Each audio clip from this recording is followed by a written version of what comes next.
आज हम शुरू कर रहे हैं class 9 Bihar board English chapter saint Ravidas. ये चैप्टर हमें एक ऐसे सेंट के बारे में बताता है जिन्होंने सोसाइटी के सबसे ऑप्रेस्ड लोगों को आवाज दी।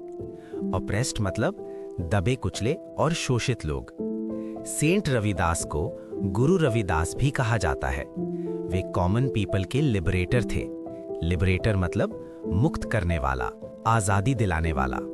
सेंट रविदास का जन्म 1376 या 1377 एडी के आसपास हुआ था।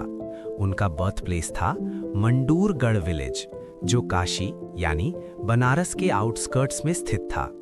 आउटस्कर्ट्स मतलब शहर के बाहर का इलाका। उस समय काशी इंडिया का सबसे बड़ा रिलीजियस सेंटर था, लेकिन साथ ही ऑर्थोडॉक्सी और ऑब्स्क्यूरेंटिज्म का गढ़ भी था। ऑर्थोडॉक्सी मतलब रूढ़िवादी सोच, ऑब्स्क्यूरेंटिज्म मतलब अंधविश्वास और अज्ञानता। सेंट रविदास का जन्म संडे यानी रविवार को हुआ था, इसी वजह से उनका नाम पड़ा रविदास। उन्हें रैदास नाम से भी जाना जाता है। सेंट रविदास का जन्म एक कॉबलर फैमिली में हुआ था। कॉबलर मतलब चमड़े का काम करने वाला, जैसे जूते और लेदर आइटम्स बनाना। उनके फैमिली का ट्रेडिशनल ऑक्यूपेशन था रिच और अरिस्टोक्रेटिक लोगों के लिए लेदर आइटम्स बनाना, जैसे हॉर्सेस के ब्राइडल्स। अरिस्टोक्रेटिक मतलब अमीर और ऊंचे वर्ग के लोग। उस समय इंडिया में अनटचेबिलिटी पूरी तरह प्रैक्टिस्ड थी।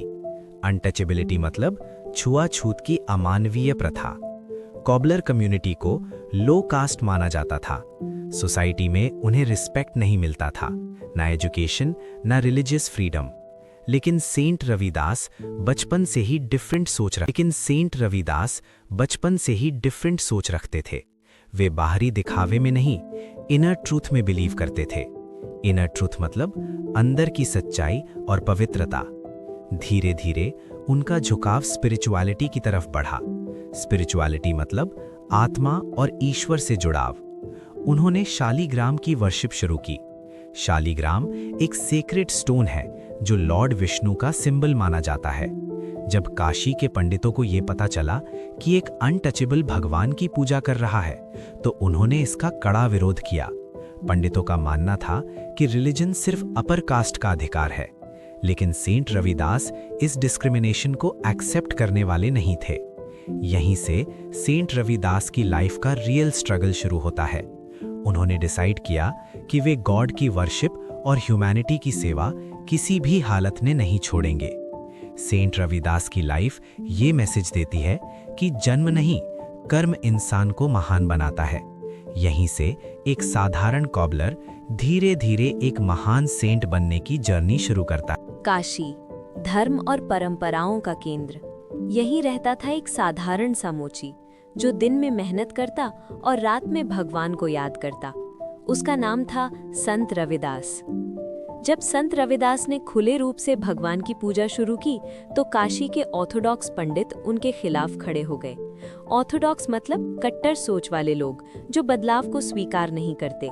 पंडितों का मानना था कि धर्म, पूजा पाठ और मंदिर सिर्फ अपर कास्ट का अधिकार है। अपर कास्ट मतलब ऊंची जाति।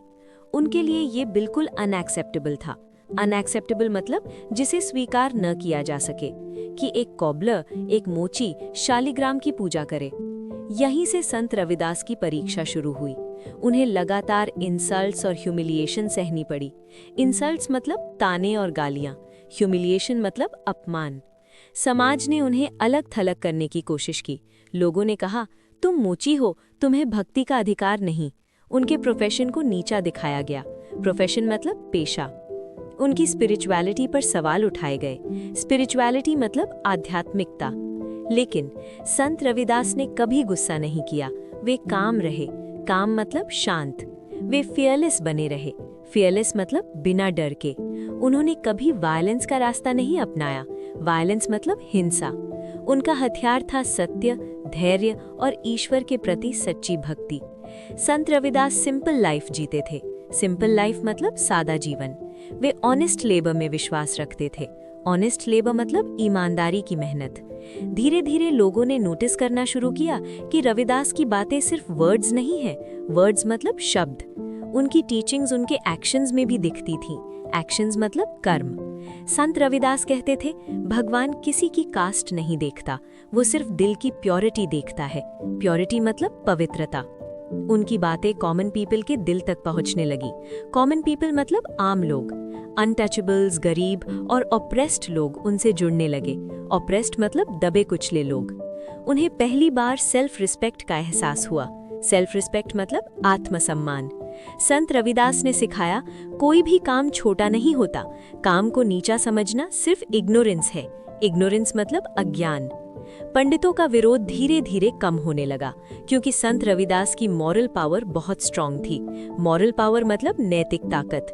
उनकी फेम काशी से बाहर फैलने लगी। फेम मतलब प्रसिद्धि। अब संत रविदास सिर्फ एक भक्त नहीं थे, वे एक स्पिरिचुअल गाइड बन चुके थे। स्पिरिचुअल गाइड मतलब आध्यात्मिक मार्गदर्शक। और यहीं से उनकी जिंदगी में एक नया फेज शुरू होता है। फेज मतलब चरण, जहां राजा और रानियां भी उनकी टीचिंग से प्रभावित होने लगती हैं। धीरे धीरे सेंट रविदास की फेम काशी से बाहर दूर दूर तक फैल चुकी थी। फेम मतलब प्रसिद्धि। लोग उनकी सिंप्लिसिटी, ट्रूथफुल लाइफ और टीचिंग्स पर जी रहे। ट्रूथफुल लाइफ, सच्चाई से भरा जीवन। लोग उनकी सिंप्लिसिटी, ट्रूथफुल लाइफ और टीचिंग से डीपली इम्प्रेस्ड थे। डीपली इम्प्रेस्ड मतलब बहुत ज्यादा प्रभावित। इसी समय चित्तूर की क्वीन झाली सेंट रविदास की डिवोटी बनी। डिवोटी मतलब श्रद्धा और विश्वास रखने वाली शिष्या। क्वीन झाली सिर्फ एक रानी नहीं थी, वे ट्रूथ की सीकर थी। सीकर मतलब खोज करने वाली। उन्होंने सेंट रविदास से दीक्षा ली। दीक्षा मतलब गुरु से आध्यात्मिक दीक्षा लेना। क्वीन झाली चाहती थी कि पूरी दुनिया ये देखे कि ट्रू ग्रेटनेस क्राउन या थ्रोन से नहीं, बल्कि कैरेक्टर और स्पिरिचुअलिटी से आती है। ट्रू ग्रेटनेस मतलब सच्ची महानता, क्राउन मतलब अक्षो, थ्रोन मतलब चरित्र, स्पिरिचुअलिटी मतलब आध्यात्मिकता। इसी सोच के साथ उन्होंने चित्तूर से बनारस तक एक ग्रैंड प्रोसेशन भेजी। ग्रैंड प्रोसेशन मतलब बहुत भव्य जुलूस। ये कोई साधारण जुलूस नहीं था। इस प्रोसेशन में थे कंपैरिजन एलिफेंट्स मतलब सजे धजे हाथी, यूनिफॉर्म सोल्जर्स मतलब वर्दीधारी सैनिक, royal family members, expensive presents और variety of fruits. Expensive presents मतलब कीमती उपहार, वैरायटी ऑफ फ्रूट्स मतलब कई प्रकार के फल। लेकिन यह जुलूस किसी किंग, किसी एम्परर या किसी प्रिंस के लिए नहीं था।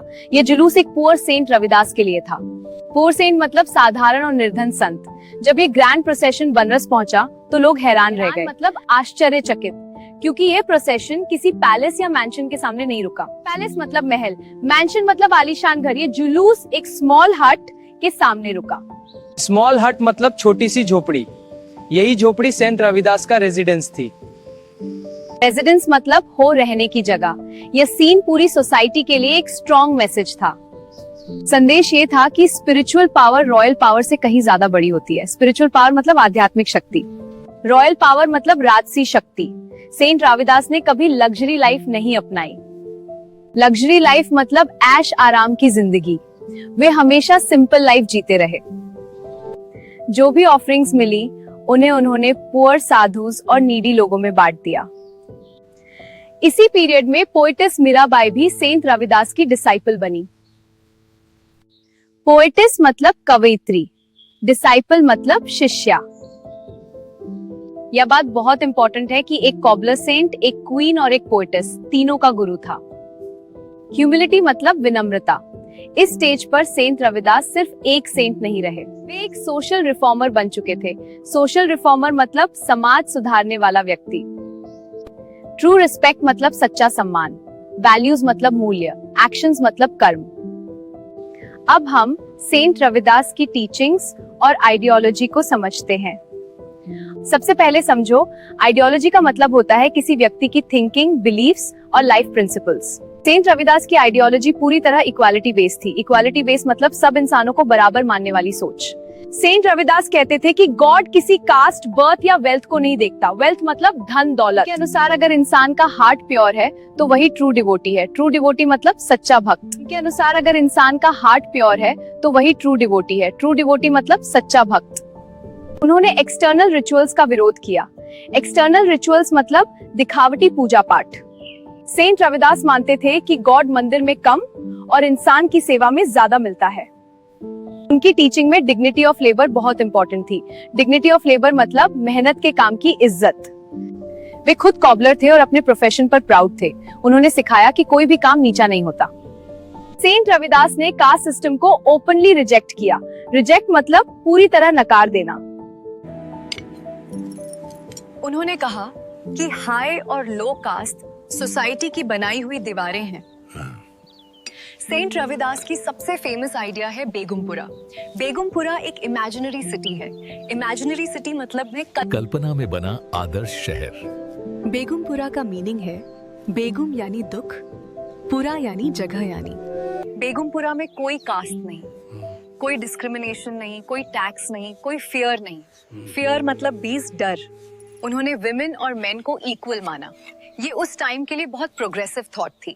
प्रोग्रेसिव मतलब एक समय से आगे की सोच। सेंट रविदास ने मनी पावर को कंप्लीटली इग्नोर किया। कहते हैं कि उन्हें एल्केमी आती थी जिससे मेटल को गोल्ड बनाया जा सकता था। उनकी टीचिंग्स आज भी रेलेवेंट है। रेलेवेंट मतलब आज भी लागू होने वाली। बिल्कुल। सेंट रविदास हमें सिखाते हैं कि रिलीजन का असली रूप ह्यूमैनिटी है। इक्वालिटी कोई सपना नहीं बल्कि गोल है। उन्होंने अपना पूरा जीवन कास्ट सिस्टम, अनटचेबिलिटी और सोशल इनइक्वालिटी के खिलाफ लड़ते हुए बिताया।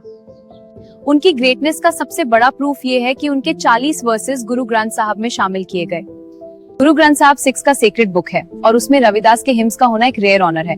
रेयर ऑनर मतलब बहुत विशेष सम्मान। ये दिखाता है कि सेंट रविदास सिर्फ एक कम्युनिटी के सेंट नहीं थे बल्कि यूनिवर्सल सेंट थे। यूनिवर्सल सेंट मतलब पूरे मानव समाज के लिए। आज लगभग 600 साल बाद भी सेंट रविदास को लाखों लोग रेवरेंस करते हैं। रेवरेंस मतलब गहरा सम्मान और श्रद्धा। उनके टेम्पल्स और मॉन्यूमेंट्स आज भी प्रयाग कुंभ मंदिर और चित्तूर पैलेस में मौजूद हैं। सेंट रविदास का मैसेज आज के टाइम में और भी ज्यादा इम्पोर्टेंट हो गया है। आज भी सोसाइटी में casteism, money power, muscle power मौजूद है। हाँ बिल्कुल सही। संत रविदास ने दिखाया कि ट्रू पावर कैरेक्टर और कंपैशन में होती है। कंपैशन मतलब करुणा। उन्होंने मनी को कभी लाइफ का गोल नहीं बनाया। जो भी ऑफरिंग्स मिली उन्हें पुअर, साधुज और हंग्री लोगों पर खर्च किया। सेंट रविदास एक ग्रेट यूनिफायर थे। यूनिफायर मतलब लोगों को जोड़ने वाला। उन्होंने यूनिवर्सल ब्रदरहुड का संदेश दिया। यूनिवर्सल ब्रदरहुड मतलब पूरी मानवता को एक परिवार मानना। सेंट रविदास की लाइफ हमें सिखाती है कि इंसान की पहचान उसके जन्म से नहीं, उसके कर्म से होती है। उनका सपना बेगमपुरा जैसा समाज बनाना था, जहां इक्वालिटी, फ्रीडम और डिग्निटी हो। बहुत अच्छा। आज अगर हम सेंट रविदास की आइडियोलॉजी को रियल लाइफ में अपनाएं तो सोसाइटी ज्यादा जस्ट और ह्यूमेन बन सकती है। ह्यूमेन मतलब मानवीय। इसी के साथ सेंट रविदास चैप्टर हमें यह सीख देता है कि ट्रू रिलीजन ह्यूमैनिटी है और इक्वालिटी ही रियल डिवोशन है। तो दोस्तों, आपका चैप्टर खत्म हो गया है, तो आप इस वीडियो को अपने दोस्तों के पास शेयर करो, जिससे सब पढ़े, सब बढ़े तो देश बढ़े। लाइक, सब्सक्राइब ना भूलें।